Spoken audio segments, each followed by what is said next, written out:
Welcome to another episode of Into the Pot, the show where I review different pieces of media, what they meant to me, and how they've added flavor to the stew of my life. Today we're talking about Mission Impossible: The Final Reckoning. As always, I'll start with the good, then the bad, and finish off with the themes and details that resonated with me. Beware, there will be spoilers ahead. I have a confession for you all. I have never seen a Mission Impossible movie. This is actually my first ever Mission Impossible movie that I've ever seen. And it's the last one. So, with that in mind, let's go over what I liked about it. So, I think everyone kind of agrees that the reason we go to see Mission Impossible and Tom Cruise films is the incredible cinematography and crazy stunts that he ends up doing, like the submarine. The submarine scene was incredible. Actually, from a standpoint, like I've never seen any of the other stunts in the movies to completion, but watching the submarine and how the water tilts as the submarine's rolling was insane. I looked at that and I was like, this is a cinematic marvel. I cannot imagine the work and effort and the love and passion that went into creating something this intricate. Even the plane scene was insane. He was like hanging on, flying, going crazy. It was like, whoa, this is pretty intense. So I really love that aspect, and I really love the cinematography of those things. I think the editing of the film was actually pretty interesting as well. I wouldn't necessarily say good because they're like sort of cheap transitions where it like circles in on something, but they're also really interesting. I didn't expect that going in. I've never seen any of the other ones.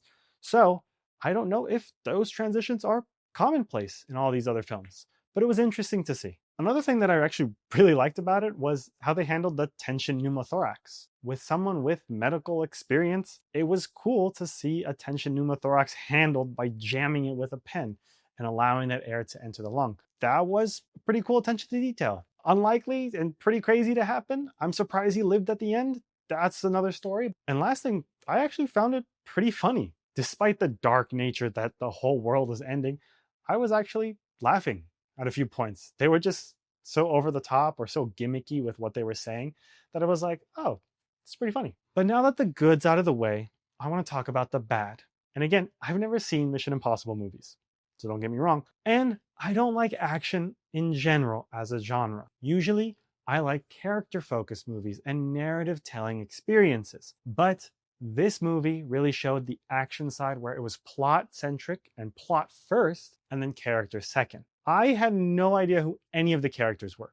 I actually knew them as Tom Cruise, Simon Pegg, Palm Clementieff. So seeing them and seeing their characters, I was like, I don't know who they are. And with that came a little bit of a feeling of that I was missing the inside joke. I think the entire first half of the movie before he reaches the submarine was filled with references and a bunch of flashbacks to movies. And I was like, oh my God, his wife died?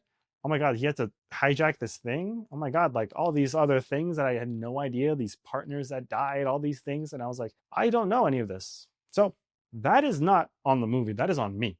I had no idea going into this movie. I had no idea. But what really startled me was the fact that Tom Cruise, in all of these Mission Impossible movies, his name is Ethan. What? Don't get me wrong. I have a really good friend named Ethan. But Ethan is not a Mission Impossible sounding name. I was always like, this is Tom Cruise. But the fact that his name is Ethan felt so weird, like comedically weird. It's like, oh, who just saved the world? Ethan. I can understand if it was like John, because John is so generic. But Ethan is also like very particular. So it was pretty crazy to me to see Ethan as the name of the main character. And overall, I found the writing of the movie really generic. It actually felt like they were throwing in a bunch of cliches like, oh, that son of a bitch, he did it. And it was like, what?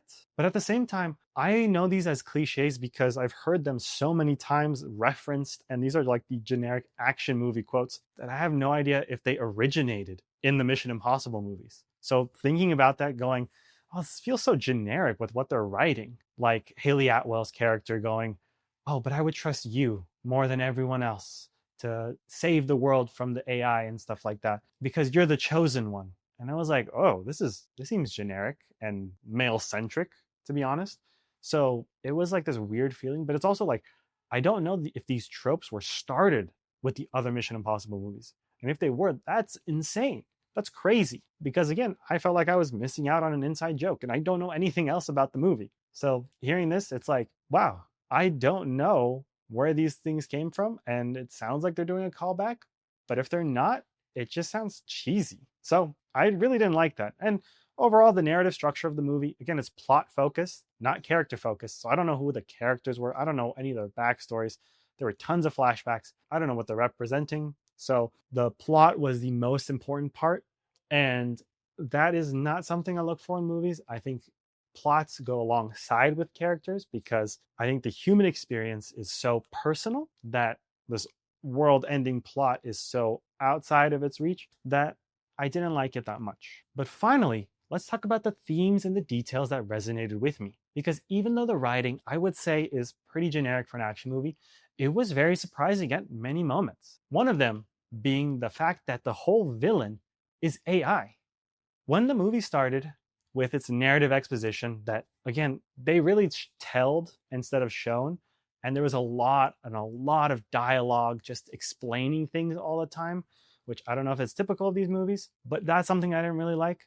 But hearing the beginning where it talks about this AI that's created this world of paranoia, and you don't know what's true in the news anymore, and everyone's sort of afraid of each other and not willing to trust one another, that was like, oh my God, Mission Impossible is like hitting us right in the face with this one. This is like what's happening in real life. And that's actually crazy to me because it's like, I did not expect this sort of depth of this villain. I thought it was going to be some random guy who wanted to take over the world or something. But to hear that, like it's an AI that's become sentient and wants to destroy humanity, but also like is instilling this feeling of paranoia and disconnection between us was like, whoa, I did not expect that. And I also like the fact that many times throughout the movie they say we have to work together because the AI doesn't expect us to work together. I think that's a crazy concept. I was like, yeah, the Russians are the villains, the Chinese are the villains, the US is the villains. Like there's so many villains in these movies, and it's like, oh my God, an action movie saying, hey, we actually need to work together because history has always shown us as separate, as always hating each other and always treating each other as enemies. But if we work together, that would throw AI off. They won't expect that because humanity has a long history of hate and war. So to see kindness and compassion and understanding and togetherness being portrayed in this mega action flick was actually really impressive. I totally did not expect that, and I thought it was such a lovely message. I'm really happy with how it turned out. And I also like the idea of the fact that they represent a lot of the purpose and the mission to be for those who we'll never meet. I've been playing a lot of Expedition 33 where it says for those who come after. And I feel that's such a noble and altruistic cause to do something not for the sake of your loved ones, but for the sake of humanity. The people that you will never meet, but just know like they will be continuing to live their lives because of you. And I thought that was like mega male action star dream come true, but also really touching. And I was like, oh, that's a pretty cool aspect. I really like that. And the fact that free will was played so well in the movie because the president decides not to blow up the whole world because they're the only country that still has choice. And in this world where, you are feeling less and less like you have choice, you have to remind yourself like you still have choice in certain aspects. And I think that's a really powerful message and one that I hope that many people who control a lot of people's lives keep that into heart.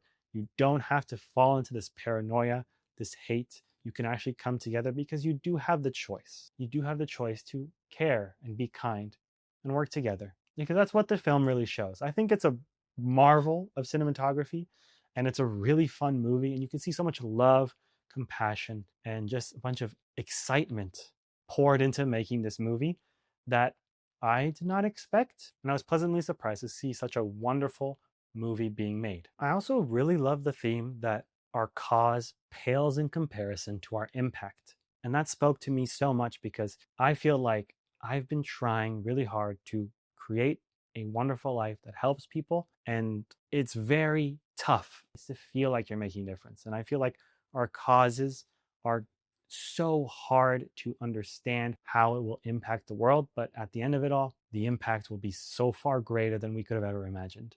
And that's why we have to keep fighting. That's why we have to keep working together. So, with that all in mind, I would give Mission Impossible The Final Reckoning my first ever Mission Impossible movie a strong 7 out of 10. Again, the writing wasn't exactly what I was expecting. It didn't feel like it was the final Mission Impossible. Again, I didn't really get all the references. I don't really know what to have expected, but in the end, it didn't feel like it wrapped up a story. But that's my own personal opinion because I've never seen them before. But I would strongly give it a 7 out of 10. And now I want to hear what you all think about it down in the comments. Do you agree or disagree with my opinions and the general consensus about it? Let me know, and if you enjoyed this video, consider dropping a like and subscribing for more. As always, check the links in the description for my main video essay channel and my Patreon to support the channel and recommend media for me to review next. Thank you all for watching, and I'll see you all next time.